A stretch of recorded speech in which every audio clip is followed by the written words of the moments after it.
Mechs in fantasy. Something that sounds so good together, one might be surprised to find themselves hard-pressed to think of enough games to count past one hand if asked to name them all. Chained Echoes is basically the coolest piece of future technology placed in a tumultuous medieval era, but that's not even the focal point. With elements that might remind one of a myriad of different titles of the time, while still feeling enough like its own thing to make it easy to think this may be a missed classic.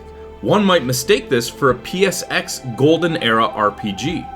Using vibrant colors and smooth animation, and with an exceptional soundtrack, the game has one of the best modern retro aesthetics of these sorts of old school inspired games. A role-playing game needs solid audio and visual aspects to enhance its arguably most important part, storytelling.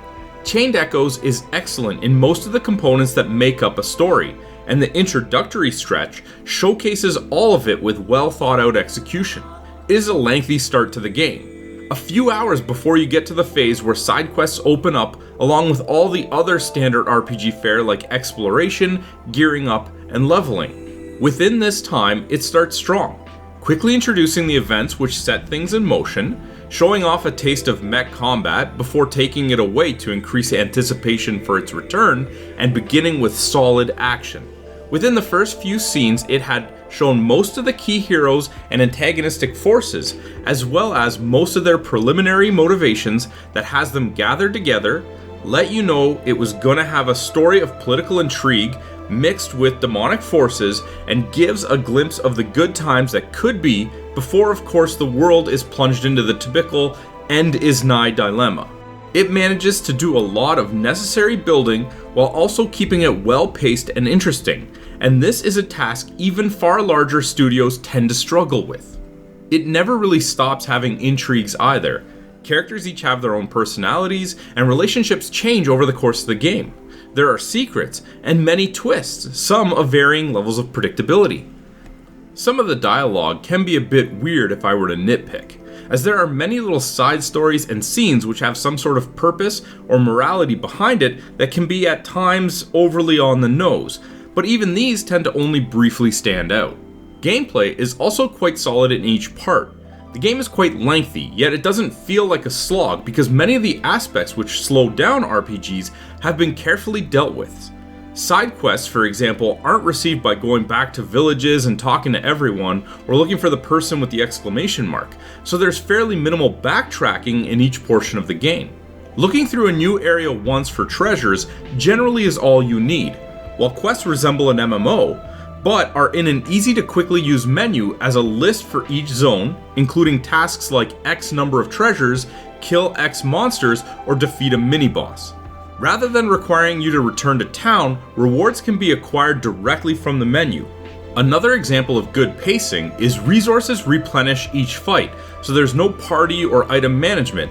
Even things like leveling is sparse as you gain a level for beating parts of the game, not by grinding, basically driving you forward at all times. There's a bit of customization to the game, gear being the most expected and each level letting you choose what you want to take. You get occasional stats from levels, as well as one skill point which can be spent on either a stat choice, a passive, or an ability.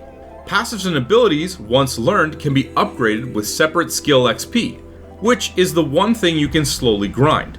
Gear can be upgraded as well as slotted with gems that might increase damage against birds or help resist poison. Lastly, there is a class slot for characters. Each class can be equipped through a special encounter scattered around the world and is like an item, able to only be equipped by one person who gains a boost in stats as well as 2 passives and abilities that can be switched at any time. Combat involves several little parts that make an overall fun experience. There are abilities that can set up another ability, such as having a chance to proc a powerful attack or one that poisons an enemy, and a follow-up which spreads to all others. There is an ultimate that can be charged, and each hero has something different. There are elemental strengths and weaknesses, several types of ailments, and your party of 4 each has a backup hero who can be swapped during battle to utilize their abilities. Everyone has their own abilities and uses, and there's often a good reason to use everyone during a tough boss, and battles can be frequently challenging since a lack of grinding makes most of the game balanced. The most notable system is the overheat bar, which buffs you in the green and makes you easier to kill in the red, and comes with different ways to increase or decrease the bar as needed, and is definitely vital for managing harder fights. At last, there are the mechs, which are able to take on tougher foes and have their own abilities, gear, and version of the overheat bar. Chained Echoes could have sat beside Xenogears and Legend of Dragoon, an impressive RPG that is likely to remain niche. With no major faults and plenty of nostalgia, it is not a genre changer, but if you have a desire for something that feels 2 decades old but much smoother, I highly recommend this game. Chained Echoes earns an 8 out of 10. Hey, did you like that video?